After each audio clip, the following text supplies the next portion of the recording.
Okay, the problem here, biology. Okay, and biology is something that we all face. Biology is all something that we did really not want to do when we were in high school. A lot of people ignored it, but here we are. You've got the things that we face with now. The navel orange worm has been traditional. I was asked this year as we're preparing for our annual meeting, are you going to talk about navel orange worm again? We'll be talking about navel orange worm 175 years from now. It's not going to go away. The plant bugs, the stink bugs, and now Carpophilus are a new wrinkle for us here too. Let's look at just at rejects. Now keep in mind 2024, the bar there on the right, we're still receiving 2024 crop. I'm just about halfway received right now. I can safely say though that if it would not be for last year, the reject levels this year are the worst in decades. Worse than 17. And the 17, you might remember, I called that crop the wreck. Okay, and it was all about navel orange worm. And this year it's again all about navel orange worm and brown spot. Carpophilus, now I'm going to just say something different here. While Jalindra is finding all sorts of damage, overall it's been what I'm going to refer to as a minor irritant. Okay, we have not seen a lot of significant damage. We've seen it's everywhere, but it's not grown to be a real problem. If I look at price here, that red line is price. Okay, the price per pound, getting that from the Almond Board, who gets it from the USDA, who gets it from Hey Joe, what'd you get for your crop? So there's a little squishiness in these numbers. And yes, I'm telegraphing here that price looks better in 2024. Okay, and I'm throwing a 220 up there. That's a guess at this point. It's October. Okay, I am 11 months away from knowing where the price is going to be. But I look at rejects. Okay, and this is all industry rejects published by the Almond Board. And again, 24 is speculative at this point because it's not all received by the entire industry. You can see there's a definite correlation here to price and reject level. That's the sad reality. If I look at regional reject levels, okay, so the blue bar is north, that's the Sacramento Valley. That purple bar in the middle is the northern San Joaquin, Stanislaus, and Merced counties, and then Madera South. You notice it's higher in a lot of cases. Okay, and then you look at the yields, and man, pay attention to 2022. Okay, 2022 was the freeze year for the guys up north. Okay, their yield plummeted, and you see here the yields between the San Joaquin Valley, the North San Joaquin and the Southern San Joaquin, really just kind of all over each other here. You get some divergence here. It's always lower yields in the Sacramento Valley, but that freeze really hammered them up there, and it does make sense. Gee, lower yield. And the old wives' tale says lower yield, you have the same number of moths out there, you have the same number of worms, and therefore you have a greater percentage of damage. If you have a better crop, the divisor's larger, so your total reject levels are lower. I'll go with that for a while, but you can see here that the yield definitely had an impact in the Sacramento Valley. All right, gross revenue, okay? That matters. Everybody gets hung up on price per pound. They get hung up on yield, and I'm going to say gross revenue is a result of price per pound and yield. But you can see what's happened here in recent years. Okay, and again, look at this Sacramento Valley. Now, if you throw a number out there, by the way, how many almond growers in here? Okay, don't be afraid to raise your hand. Oh, come on. There's more than that in here because I'm going to poll you here in a while, okay? What's your cost per acre? You want to throw a number out there? Oh, be brave. $3,000 an acre variable? $4,000 an acre variable? Some of you are probably wondering, what's the water? The water cost is a huge thing. Phil, you and I up there in South San Joaquin and Oakdale, it's pretty cool. Okay, we got pretty reasonable water costs. I hate PG&E and what I pay to squeeze that water. But if you're down in Madera County, if you're in the west side, it's a little different world. So the water's definitely a case here, but it's easy to say a comfortable range of variable costs is between $3,200 and $4,000 an acre, depending on where you're at. Now, obviously in the Sacramento Valley, their revenue is going to be lower, okay? And they can't justify the higher expense. Their yields are lower, okay? And in fact, you can say that you're looking at about 85%, round numbers, of the average yield produced in the Sacramento Valley. About 109, 110% of the average yields produced from Madera South. And we're somewhere in the middle, about 98 to 102%. And that definitely plays a role in what happens here with rejects. Because this is the other problem, the other component of rejects and navel orange worm is psychology. So I want to poll here. How many of you have a crappy neighbor? Come on. Okay. How many of you are sitting next to the guy and don't want to out him right now? Okay, here's the third question. How many of you are guilty of being the crappy neighbor? Really? Okay. Because that's definitely been an influence this year. Okay, without a doubt, the crappy neighbor has been an influence this year. This kind of stuff. The low input orchards, the non-input orchards, the forced deprivation of trees out there is definitely having a problem. If you look at population dynamics, this is just simple math. There's all sorts of other things that enter into play here. But if I've got a 2,500 pound crop with a 30 count per ounce average, okay, I've got about 1.2 million nuts out there per acre. If I'm at 110 trees per acre, that's an 18 by 22 planting with 2 mummies. Okay, 2 mummies per tree, I've got 220 mummies per acre. If half are females and half survive, there's 55 of them left. And I hear numbers of anywhere from between 60 and 200 eggs per female being laid. I'm going to go with 100. That first flight coming out of the mummies, you're at 0.1% infestation. That second flight hitting your nonpareils and the independents, you're at almost 3% infestation. That third flight, and that one really played a role this year. That third flight hammered a lot of people into July, first part of August. You're at about 72% infestation. And the stuff that's out there now that will overwinter is pretty ugly. Well, gee, two mummies per tree. What if you're 20? Oh, by the way, there isn't an emagogue alive that is satisfied with 1 nut left in the ground after that harvester leaves, right? That son of a gun left the nut on the ground. But you leave 10% of the yield in the trees to reinfest next year, and that's okay. Okay, and we talk about 50% of the orchards were sanitized this year, and you got to say, what the hell? Okay, to be very blunt and very rude. I get it. If you're in Merced on this mucky ground, if you spit uphill, you will slip and fall on this ground. I get it. It's hard to get equipment on there. But in Atwater, Belico, Turlock, Cortez, Chowchilla, Madera, 50% infestation? Are we asking for a problem, or are we dropping to our knees and begging for it? Because with 20, you went from 0.1 to 1.1, and let's just get real. The numbers multiply, and that's what we're facing. So sanitation will be the foundation of naval orangeworm control, without a doubt. When you've got that many eggs laid in a mummy, you know you're going to have a problem. Okay? This was a Monterey mummy, the only one big enough to hold that many worms. You can count them, but there were several other that were hidden in there, and we were proud of ourselves, took the picture, stomped them on the ground, squished them all up, and found 3 more. There were 10 worms in that nut. Okay? That's the problem we're facing. So this is the result of the third flight about 4 miles from here, with a grower who did it all, did everything right, but he's got a neighbor. Okay? And that's 25% damage in those deliveries that came from the field. Now, here's a key point. I didn't realize until a year and a half ago, when I was presenting down in Tulare, I said, if you're an almond grower, get a breakdown of your damage. Okay? Find out what the cause of the damage is. And I'm looking at about 100 guys looking at me kind of funny. And until that moment, I didn't realize we're the only handler that provides it. And I've read through years, talk to your huller, go to your huller, and find out what the damage is. And I'm thinking, why go to the huller? Okay, get it from your handler. And then I didn't think that nobody else provides it, because everybody else uses USDA graders. We use our graders under USDA supervision. The key point here is, what would you call this? Navel orangeworm or pinhole? Cameron, you're the only guy who'll answer the question. Everybody else has lost their tongue in here. I don't know anything. You don't know anything? Galen Miyamoto, where are you? Pinhole. Pinhole. Phil, what would you call that? Pinhole. Pinhole. Okay, here's the problem. We properly identify that as navel orangeworm. For the PCAs and the growers in the room, I think the type of damage, I believe the type of damage matters. Are we talking rattlesnakes or babies? These are obviously babies. This was not first flight or second flight infestation. This was not hull split infestation. This was later on. So if you're a Blue Diamond guy, okay, if you haven't requested a breakdown, get a hold of your regional manager and do it. Get a representative sample of your deliveries broken down and ask to see the sample.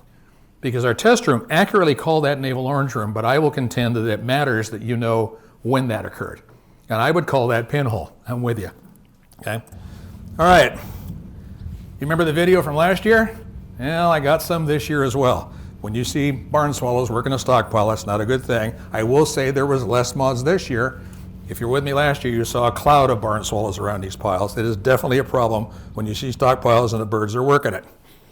Reject levels by variety. Again, you see that line climb. 2024 is very much incomplete, particularly when you get into the Monterey's, because Monterey is just really starting to pour in now. But definitely been a problem here. Oddly enough, the non-pro last year was worse, but that was largely a function of hurricane and mold and staining and everything else that went along with it too. Breakdown. Something I found very interesting this year. Here's your total rejects, that's the line, and then you've got the percentage of navel orangeworm and brown spot. And the one thing I want to point out here, I saw more brown spot in non-pro this year than I've ever seen before, okay, as a percentage of the damage. And I'm thinking, oh boy, they don't even like non-pro. They prefer Independence, Price, Fritz, Sonora, and Aldrich. What's that stuff going to look like? Okay, and unfortunately, true to their patterns, it has shown up. As far as economics, all that matters on these fancy little bar charts is that red area in the bottom that has the numbers on it. That is the percentage of deliveries, non-pro meats in this case, in the Sacramento Valley that failed to make grade, that graded 2% or higher, 2.1 or higher in rejects. And you can see what's going on here. Again, 2022, 23, they had issues up there. This year's not much fun for them. Here's the Northern San Joaquin. It's worse than 17, the 17 wreck. Here's the Southern San Joaquin. And you can see what went on here last year. 3/4 of this stuff failed to make grade. Monterey, looking at the other end of the spectrum. And again, 24 is preliminary, but it isn't good. And in fact, lately it's been getting worse. In the last few days as I'm watching deliveries come in, you can see what's happening here. So not a good situation, and it boils down to economics. You've all seen this before, okay? Many of you have requested this thing just because, God, you got to talk about it. And I heard a lot of chatter this year saying, I can't afford to. I can't afford to because the price sucks. You won't do anything to get the price up here. I can't afford to. And I will say, if you haven't got the money, okay, you got a problem. And I've talked to bankers going, don't hang this guy out there in the breeze, because if he has an inordinate amount of rejects, it's actually going to cost him more. So if you haven't seen it, and if you have, it's good for review.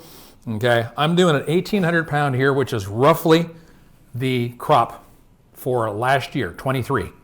Okay, at $1.70 a pound, which is a little bit better than what I'm seeing on average price from the competition this year. We averaged 172, and we're not proud of it, but actually did fairly well. At 0 rejects, your total meats is 1,800 pounds, matches the yield here per acre. Your good meats is 1,800 pounds because there was no rejects. That $1.70 gives you a $3,060 base. You get a full 18.5 cents premiums. There's the amount, that $333. So it's worth $3,393. At 1%, you're going to lose 18 pounds. You're also going to lose another 18 pounds at the Holler Sheller. It's been well documented. Whatever you see in your statement, double it. That's what your loss was coming out of the field. The Sheller took out half of it. You lost $85. Who wouldn't love to be at 1%? Okay? At 2%, and that's my personal goal, 2% or less for everybody, because you're qualifying for the high quality meat premium program, you're getting extra money. $256, it was another $171 to go from 1 to 2. At 3, things start to fall apart. Okay, $432. And once you get past it, it's about $75 a point. And we had people living in this range last year. Okay, so pick your number. Who wants to lose $750 to $1,000 an acre? Because I can't afford to, and I just don't accept that. So let's go this year. 2,038 pounds is the forecast yield. They give us a 2.8 billion pound crop. The 220, I'm not saying we're going to be 220, but hey, let's see if we can get there. 220 a pound, and you see the same kind of numbers where, in fact, let me go back here. At 3%, it was $550. 432 here. $218 additional step from 2 to 3, 175 from 2 to 3 back then. And at these higher values, you can see it just gets worse. So I really have a hard time accepting the idea that I can't afford to. I can't afford to sanitize, I can't afford to mating disrupt, I can't afford to spray, do something. By the way, mating disruption by itself would take a disaster and make it really crappy. It's one of my favorite quotes from Jill Siegel. Okay, the foundation of this thing is sanitation. If you blow the sanitation, you're fighting an uphill battle. I did have some fun conversations this past year. Grower calls me, Sacramento Valley, I'm going to go do my mummy spray. You told me you got great sanitation. I got great sanitation. I got no mummies. What the hell are you going to mummy spray for? Well, my neighbor's got mummies. Then go spray his field. And this is a guy who's been doing it for 30 years. He goes, oh, okay. At that point, all he could do is put the biggest defensive wall up he can to protect himself from the neighbor. And we all know that's just about an impossible task. Short of going over and spraying the neighbor, that's very difficult to accomplish. So it's really interesting to see what guys have done this year. Plant bugs have introduced a whole nother problem here. So we're used to leaf-footed bug. That's been around for about 25 years or so. Brown marmorated is a rather new invention here for us. The green stink bugs, though, they've been another issue. The plant bugs start small. They are aggressive. They are aggregated in the orchards now. We find them in the orchards. I've got way too many shaker operators saying, I'm having to scrape them off the shakers. They're falling out of the trees when I'm shaking. I'm also hearing when they mummy shake, they get them out of the trees too. So these populations are now living in the orchards. This one was taken by a grower and sent to me. He was shaking Independence. And he found them on the shaker, and they were crawling up the trees. And I said, well, if you got other varieties next door, you might want to look at doing something. You might want to get a hold of a PCA because you still got Fritz and Monterey next door. You might have a problem. So it's been really interesting to see these complex of insects that are out there that are creating problems. Now, at least we've got some nymphs here, but these adult ones are tough to kill. And I personally believe the loss of Laura's band is part of the reason why we're seeing this thing go up. So this is what happens. Okay, now I will also say a lot of brown spot, a lot of infection points, but how many of you would like to buy those particular nuts? Take the sprouts off, okay? There's no insect damage there. Put them in a cello bag, hang them on a hook next to the cash register at Save Mart, and how many would be inclined to buy those nuts? Okay, you might chew on them for a while. Okay, they're very low moisture, and we're seeing low moistures this year. Instead of 4.5 to 5.5% moisture, we're seeing 2.5 to 4.5% moistures. Okay, very dry kernels. And I get it, times are tough, but turning off the water has been somewhat problematic, and we're seeing quite a few kernels come in here like this that are definitely causing a problem, and there'll be a problem marketing it. You can't make good powder, you can't make slivers, you can't make flour, you can't make butter out of that stuff. You have to add oil back to it to turn it into butter. Okay. By the way, the brown spot, to be official, you can have the spot or you can have the indentation, either or both. And as far as USDA is concerned, it's a brown spot and it's a reject. Normally, you do have the gumming associated with it. Okay. I'm going to do a little bit on Carpophilus here. I've got some imagery here because I want to have some fun with you. Yeah, Jalindra had that great shot. I did not realize I had that bug sitting there smiling at me until I got home. And blew the thing up. It's not son of a gun. There he is. So you do have that flour. I call this stuff General Mills all-purpose flour, because that's what it reminds me of. It's hard to describe anyplace else. This is my favorite shot. Did I use this last year? I think this was after. Anybody seen this before besides Galen? Houston Wilson sent me a 4x4 plastic cube with some meal and some Carpophilus adults in it. Cool, thank you. And I just had it sitting on my desk, much to the chagrin of my staff. They were horrified at the idea. And then when I got looking, I said, I bet you there's some mating going on there. Now let's see what happens. So I just kept it. And I walked in on a Monday and I went, oh my God. Because each adult can lay, I'm hearing, a couple dozen eggs. And that's what I found in there. Let me go back here, put them back in motion again. Now what's interesting to me, there's a few adults in there. And I called Houston and said, how many adults were in that thing? I don't know. I never saw more than about 6 or 8 crawling around. But I thought, on a whim, let me throw some almonds in there. So I threw 2 nuts in there. They crawled on them for about 2 weeks and never touched them. And then I hear, well, why don't you split them? So I split one of those nuts, threw it back in there. And after about another 2 weeks, they finally started to chew on it a little bit, just a little bit. And that's why I asked Jalindra, do you see a difference in the infestation timing? Because I look at this and I'm thinking, Portuguese hypothesis, they don't chew on a hard, dry one, but I find them at hull split out in the fields. Maybe they need that higher moisture kernel, that softer kernel to chew into. I don't know. I'm told by the Australians that they'll chew right through the shell. In fact, the first time I'd talk with anybody about this, I did get the imagery from Lauren Fan at the Almond board going, what is this? And I'm thinking, this is navel orange worm. She says, look again. Well, that's not navel orange worm. What the heck is this? And about a week later, I get a call from Australia. You need to get your butt over here. This is worse than navel orange worm. Okay, I can't justify that, but it was Matt Stromiska that called me. Some of you may remember Matt. He was a sprayer engineer. His father is the guy that went over there and figured out Carpophilus for them years ago. And the next day I called his father, and so I'm getting good information from him. But the Aussies will tell you, and Mike Stremiska will tell you, that this is a stockpile pest. It's also a windrow pest. They will go from kernel to kernel. That adult will chew a hole, lay some eggs, and move on to the next one. So they're really concerned about the ability for this insect to move through these stockpiles. They also tell me that phostoxin does not work because they can't get the concentration above 400 part per million. They're using sulfonyl fluoride. So who knows? But I call this my horror flick. This thing is frightening when you see what's going on here.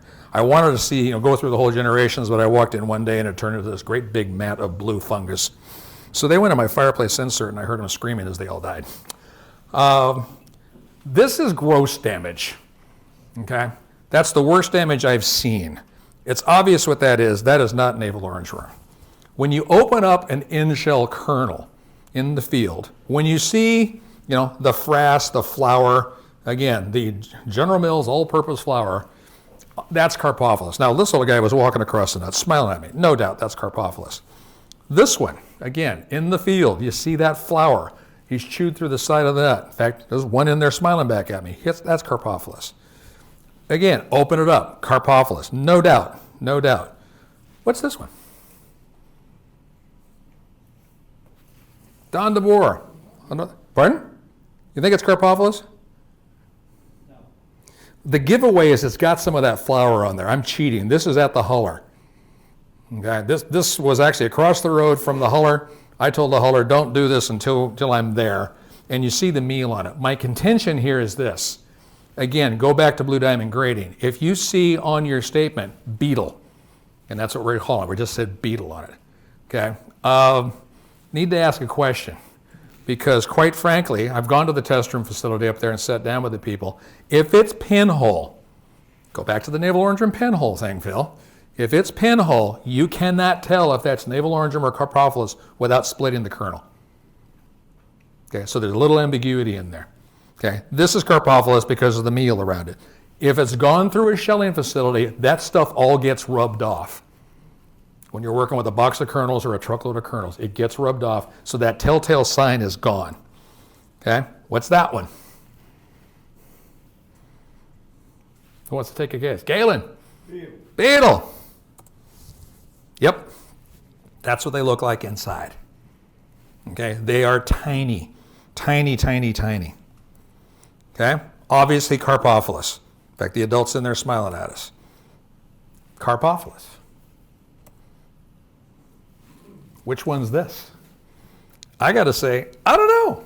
I really believe it's nonpareil. The holes are too big. Okay, the damage is way too big. I don't see the meal, and what I see here is that's navel orangeworm frass. Okay. Okay. Carpophilus. Navel orangeworm. It's pretty extensive, but again, that frass packed into that gallery there kind of gives it away. All right, what's this one? The story is I get a call from a grower. He had beetle. We knew he had it last year. I got beetle. I'm getting tore up. I got beetle. Okay. I'm on the way. I get out there and I said, yes, you have beetle. In fact, he had just shook the field. The first nut I picked up had green hull. Okay? Picked it up. There were 3 adults between the hull and the shell. They appear to me, Jalindra, are you still here? They appear to like the moisture. I didn't find them in the dried hull product on the ground. I found them in the green hull, the higher moisture. Okay? Pop this open. What was that? Yeah, that makes sense. Okay. Pop that open. It was navel orangeworm. Yes, he has beetle. Yes, I could find it in the green hull. This was the 3rd flight of navel orangeworm, though. Okay? And he has a bad neighbor, and it was coming in there. So very, very tiny little navel orangeworm are in there. So you can relax. You don't have the beetle as significant damage. You do have the 3rd flight to contend with. Okay. Changing subjects. Everybody's seen the freckles on Shasta? Okay. We had a couple lots this year that had significant staining. Okay, really significant staining to the point where, okay, that's not desirable, that's not usable. Okay. Now, we do see pellicle ink stain on Sonora in particular. This happens to be on nonpareil. We see that, and that's the product or the result of Aspergillus niger, which, Aspergillus, oh my God, because you start thinking Aspergillus flavus and aflatoxin. Interesting to me, many years ago, working with a rep from the peanut industry who was out here looking at Aspergillus niger and ink stain, she told me that we have a higher incidence of Aspergillus niger in drought years, dry years. Okay, and I see Chilindra's head going up and down in the darkness over there. And with this beautiful Georgia accent, she says, I think you're all being infected during the bloom. Okay, which several people called BS that were in the room. And I'm thinking, I've personally opened perfectly sealed Sonora in shell and found ink stain on it. How did it get in there? And I've seen mycelium at the base of the floral cup in Sonora flowers. Okay, I've noticed that before. Have no idea if that's linked or not. I'm used to pellicle ink stain in Sonora. It's one of the indicators that the fact that it is a Sonora that you find that pellicle ink stain. This is unusual this year, though. Sent this down to Tamus, and it flows still around here. Tamus says, I don't understand. He isolated several fungi from these, and he had this theory that, moisture condensing inside the kernel or where it contacted the pellicle, that might have launched the fungus, but this doesn't make any sense. I agree, it doesn't make any sense. So we just don't know what's going on here. For those of you almond growers, okay, these are better independence kernels. Okay, when you don't mummy shake, this is what happens. You wind up with these things in the product. And again, would you buy those hanging on a hook in a cello bag and Save Mart by the cash register? It is definitely a problem. I'm going to switch gears here now a little bit, and let's talk specific data. First of all, I want to go to nonpareil. This is actual breakdown data. By the way, as of last Friday, I've got 128 million pounds in this data set. That is not everything that we handle. That's a pretty good data set. This is the data set where growers have requested a breakdown of their reject damage. Okay? In the case of nonpareil, I'm looking at about 67 million pounds. Okay? Now, again, these reject levels here, it's not the reject levels of nonpareil in Blue Diamond. It's the reject level of nonpareil that asked for the breakdown. And you can see last year was pretty ugly. Oddly enough, 2017, that number is actually not as bad as reality was. The key point I want to point out here is look at the brown spot. Okay, as a percentage of the damage. Now you may remember last year I stood up here and said people ignored the brown spot. The navel orange worm was so bad, so intensive, that they might have had 25% brown spot as the absolute number in their rejects per acre or per pound. Okay? But the navel orange worm moved up and it diminished that brown spot as a percentage of the total. They still had the same number, but as a percentage of the total, things shifted around and they thought, hey, I don't have any brown spot. No, you did. This year it's really elevated, and the navel orange worm is elevated as well, too. Just not as bad as in this data set. Beetle. Okay, there's only 24 crop year data for beetle, and right now in the nonpareil, it's less than 1% of the damage. Okay, if I want to look at Monterey, again, Monterey is really early, 6 million pounds. Okay, and you can see what's happening here. Pretty ugly. Last year was ugly. This is worse, and again, brown spot. So I had Jalindra in the office 3 years ago when we started talking about brown spot and the damage that we were seeing. It hasn't gotten any better. It's definitely causing a problem. What I want to do now is say, okay, show me the samples that have beetle damage in it. So everything here is going to be 24 damage. Okay. First of all, where's it at? It's everywhere. Okay. It's from kern, okay, to butte. It's everywhere. In fact, is Tehama in there? Nope, not Tehama. So we missed Tehama. We got Glen. It's everywhere.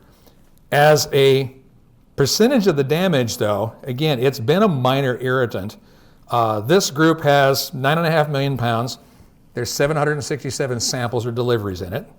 Okay, and you can see the range here of percentage of damage by navel orange worm. Now look at Peerless. Okay, what the hell went on with Peerless? It's one delivery, one guy. Okay, so it doesn't count. He had a little bit of beetle. He had some navel orange worm. Anybody familiar with Peerless? It's got a shell like a bowling ball. Okay, Phil, you're probably the only guy that knows Peerless in San Joaquin County. How did it get in there? Well, they can. If there's any little crack at all, I've seen ants tear up Peerless, and that's kind of weird.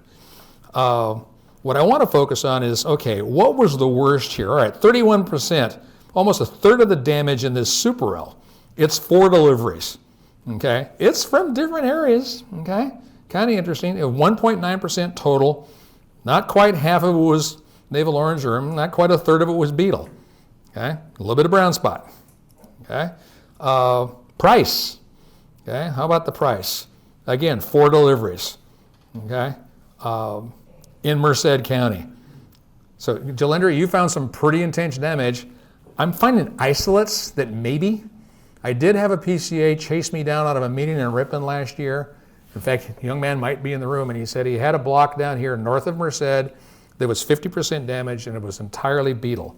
And I've looked at that field, and it was relatively clean. I didn't see a lot of garbage on the ground. That's why I asked Jalindra about garbage on the ground.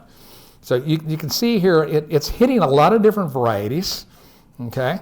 Aldrich, 14 samples, okay? 7.8% damage level, beetles, a very small percentage of it. We're not seeing the big levels here, and that's why when you hear Machado said beetle is a minor irritant, overall, that's what it appears to be, okay? But I'm intrigued by what Jalindra is finding in particularly nasty orchards.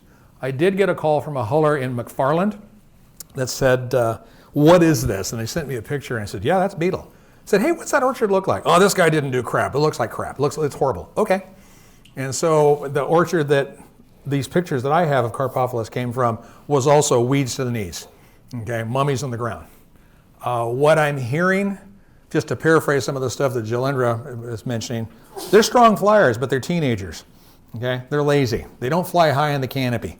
You'll find them lower in the canopy. Jalindra and I sat down a couple months ago and said, okay, let's think about what do we need to look at. What about cover crops? Oops. Okay, mine went in the ground Saturday. It's growing nicely already. Irrigated up, looks good. I love cover crops. I love what it does for the bees. I love what it does for the ground. The soil health benefits are secondary. For me, it's all about the bees. But I hate gophers, and cover crops love gophers. Okay, I could make hats out of some of the gophers I catch in my place.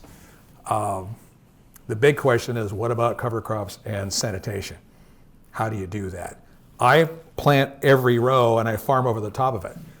I'll sanitize, I'll blow those strips, and I'll get the mummies out into the strip. And when I'm going to terminate that cover crop in March after the bloom's done, it's so thick I can't get that mower down to the ground to destroy the mummy. But I know the navel orange worm basically doesn't come out until mid-April. I'll get that mower down that low by that point where I can take the mummy out.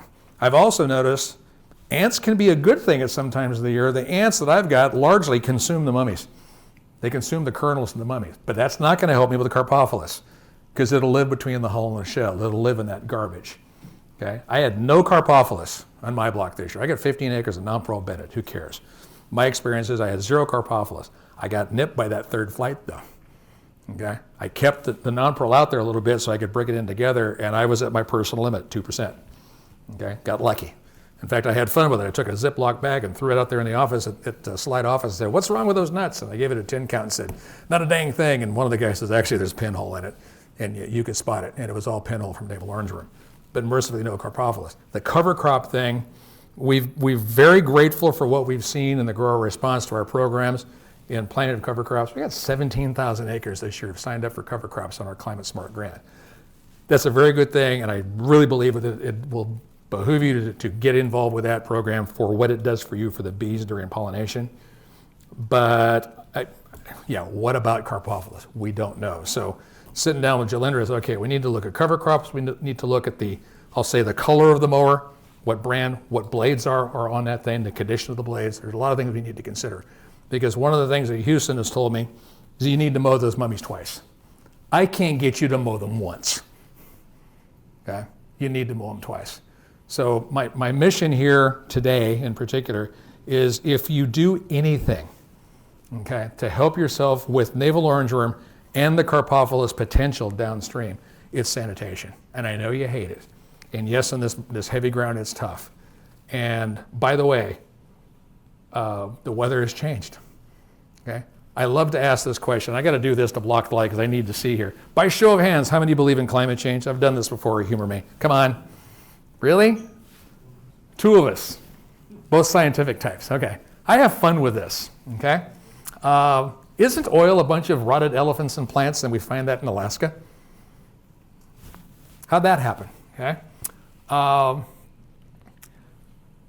was born in 57. I graduated high school in 75. A whole bunch of you guys are in that time frame. Okay, yeah? When we were in high school, back in 71, 2, 3, 4, 5, you could stay at your girlfriend's house on Saturday night. Mom was okay with it if it was foggy, wasn't it? Aha! Some of you guys are going, crap, forgot about that. Okay? You youngsters have no idea what I'm talking about. The best invention in automotive in the US was power windows. Okay? Galen will remember this, because you could come up to West Side Boulevard, okay, in Livingston, roll the window down without reaching across the car, listen for traffic, and run across the road because it was foggy. Okay? Why does that matter to an almond grower? I'm going to pick on the guy sitting next to Galen. Why is that important to an almond grower? Fog? Sanitation. When I was a kid, you didn't see the sun for 4 weeks at a time. Okay? That fog soaking those trees. It's not just rain. That fog soaking those trees, keeping that stem attachment that nut soft and pliable, was a great aid in sanitation. You don't have that as much anymore. Last year, I watched guys go out and sanitize at this time of the year. Are you getting them all off? No, but I'm trying. And I'll go back. If I get some rain and get some fog, I'll go back and get some more again. God love you. Bless your heart for doing that. Fog is a huge benefit for us in the almond business for sanitation. Okay? Without it, it just becomes tougher. But if you do anything to help yourself most, it's going to be sanitation. Because I firmly believe, and again, I'm being repetitive here. The old teacher in me comes out, so I got to slap you upside the head and say it enough times you might retain it. Everything we do in an orchard is to try to reduce the amount of inoculum down to where ultimately that whole split spray is effective. If you start out with a population here and you cut them in half, okay, you still got too much. Okay, so sanitation, okay, destroying them on the ground. I asked one grower, he asked me the day after a presentation, how fast do I drive them over? I don't know, get off the tractor and look. Here's a little tidbit. The Australians tell you they've seen this Carpophilus lay eggs on pieces of kernel as small as 4 millimeters. Ouch. Hence Houston's words to me, you gotta mow them twice. Okay, that's the key point. This is what you're looking at. So at least make an effort, okay? I'm a good believer in mating disruption. We know it works, okay? If you have neighbors who are not on it, talk to them. I have a new neighbor. New guy took over to lease on the guy across the road. And let's talk about disruption. I know he's not gonna wanna go there, but I gotta play with him, see if I can get him to do it. Because I really believe it matters. I've been okay to this point. That orchard's getting into production across the road. I gotta start thinking about it, okay? And the day of single whole split spray is over. Those are done. Okay, you're looking at 2 minimum, is the way I'm looking at it. Questions? Please. Thank you.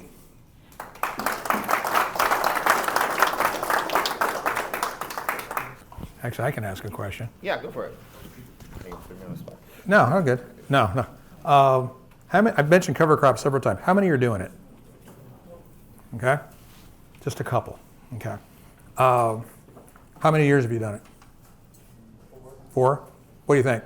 We do Padres, so I don't really have much to share on the navel orange. Okay. What do you think for pollination? Allows them to keep the bees in there a little bit longer. They're out foraging. Yeah.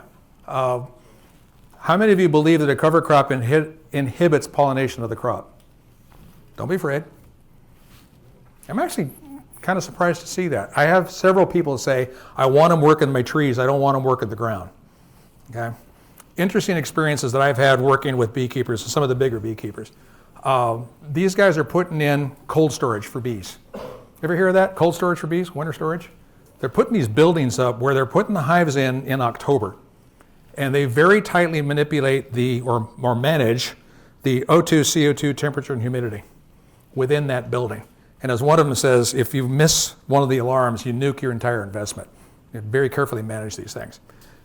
They get the queen to break brood, and I do nothing about this. What the heck's that mean? They get the queen to stop laying eggs. Because the whole idea with varroa mite is she lays an egg in there in that comb, and the varroa will get in there and start feeding on that larva, okay, as they cap the comb off. and it will kill the larva as well.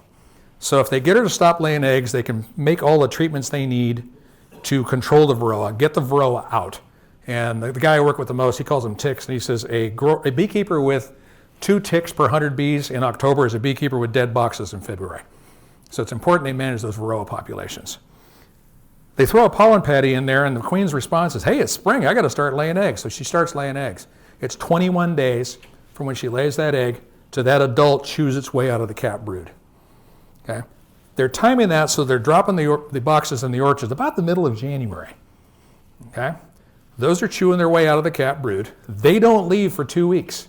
The nurse bees, the ones that cap that brood in the first place, they go out looking because they say, hey, we got kids, we got to get food. They go out looking, they bring food in. During the drought, I watched hives fall apart. I don't want to use the word collapse, that implies too much stuff. But I watched hives fall apart, just do this, because they had nothing to feed on. There was nothing wild out there. No red maids, no shepherd's purse, no nothing. With the cover crop, if we have stuff that's blooming in mid-January, and there's the problem, okay? Can we get, in fact, I've asked Camprath up in Manteca, can we find some species that bloom earlier? Because a lot of guys can't get cover crops in until now. We need something that will bloom in about 60 days. Throw some flowers out there. But let's say it works out. Hives are here. Brood comes out. Nurse bees say, I got to go get food. They bring pollen back in. What's the queen's response? Hey, it's spring. I got to lay eggs. She starts laying eggs. 21 days later, about the middle of February, what's happening with bloom about the middle of February? It's starting to get going. That first brood, now they're pollen jockeys. Now they're going out. And so what we're doing is we're building the population of that hive, and we all know that as almond growers, we're building a population of that hive with the almond bloom. The thing about the cover crop is it gets that thing started better, okay? One thing that I didn't consider, it anchors the bees in the field, okay? That's especially important at the end of bloom, excuse me, but even during the bloom, statement was made to me that, about 3 in the afternoon, that day's pollen that's been released, so there's anthers, that male flower pot, it inverts, and the pollen's released. About 3 in the afternoon, those bees will strip that pollen, and they're done. And my response was, I walk a lot of orchards that bloom, and particularly late in the bloom when the days are longer, 4 or 5 o'clock, I see them carrying pollen. Immediate response, you ain't got enough bees. I can do the math that fast. That actually makes sense. Okay? If there's enough bees, they'll take it out by 3 o'clock or so. Where do they go? They go looking. If there's forage there, they don't go out and get in trouble. Okay? And the bee kills I'm aware of were largely Egyptian alfalfa weevil controls a mile away in alfalfa, which is about the same time. Okay, so you're anchoring the bees in the field. My nonpareil crop was massive this year. I actually had to cut crop off the trees. I was breaking over the top ropes. Okay? And I have a cover crop that was this tall. So I know it works. If you're afraid about them not working the trees and working the cover crop, get rid of that idea. I know it works. Yeah. Do you have any leftover biomass from the cover crop mixing with your nuts? I had tons of biomass after I got through mowing. It was all gone. 3 mowings, I got rid of it all. And are you switching up your mix at all year to year? I've used the Bio Builder 3 times in a row, which is triticale, black mustard, yellow mustard, daikon radish. What am I missing? Canola. Okay. Yeah. And every row? I'm planting every row and I farm over the top of it. Okay. A lot of guys will do every other. That's fine. I figure I'll farm over the top of it. What survives, survives. And you mentioned that you irrigate when you seed, so how much are you putting on? It was 78 pounds per acre. I've got about 85% coverage with the micro sprinkler, so there's little scallops out there that all need the rain to germinate. Okay. Do you find it's a little weaker right in the middle outside the wetting zone? Yes, because it starts later. Depends on the rain year. Last year I couldn't tell the difference. But with the irrigation, you can still at least get good germination. I can get good germination. It's roaring out of the ground right now. Yeah. I just as an experiment, I got 10 pounds of buckwheat. I've seen sources that say buckwheat will bloom early, buckwheat will bloom late. I got 10 pounds of buckwheat. I just threw it out there in 3 different spots in the orchard, and naturally I put it on too thick. It's about this tall already after about 8 days. And do you have to go pretty slow with the mower when you're terminating? In the worst spots, my 15 and a half acres has 5 soil types. I've got a great rootstock tile for Krimsk. It loves the loam. It loves the heavy stuff, the Merced muck. The Delhi sand at the bottom of the hill, which is 6 rows away, it doesn't like it, and it hates the cobbles. In the really strong areas of the field, I was down to 1 mile an hour. Yeah. I purposely let it go long. Now, there's some concern about frost. Okay. At a panel last year that I was on with the Beekeepers Association, Josette Lewis with the Almond Board says, we have a study that proves that you don't have to worry about frost. That it shows that, sure, the orchard floor might be cold, but the canopy be fine. And I just about knocked her off the stool and said, I've spent way too much time at 4 o'clock in the morning walking orchards in my life, and it's going to take more than one study to get me to buy into that. Okay. So my response to that is, if you're worried about frost, take it out. The whole idea was to get you to bloom. If you're going to start to get into frost-sensitive timing, take it out. Okay? If you can let it go through the bloom, cool. But if you have any concern at all, mow that sucker down, terminate it. Manage your field for your benefit. Any thoughts on whole orchard recycling? Thoughts on whole orchard recycling? We finally got it approved by the feds. Hallelujah. You can stack federal grant and state grants. If you're a Blue Diamond guy and you're interested, you got to call Sacramento to Jasdeep Baines. He's the one that handles that for us. The rest of the staff is purposely not getting involved in it, other than giving you Jazz's phone number, because of the liability dealing with the federal program. Done right. Done right, I have no issues with it. By the way, if you guys are sick of me, you can go home. But I'll throw something out here. This is south of Salida, near Hart Ransom School. These trees were 30 plus years old. I call them the sequoias. They were monsters. That thicket of chips was about 2 inches thick. Okay. That D10R with a slip plow, okay, you can see what's going on here. And dummy me, a typical guy, I got enthralled with a tractor rather than what I should have been paying attention to, is the back end back here. And you can see that soil collapsing as the slip plow moves to the ground, right there. It took a big bunch of the chips down into the ground. Obviously not all of them, okay? Came in with a stubble disc, okay? How many of you guys work open ground? Okay?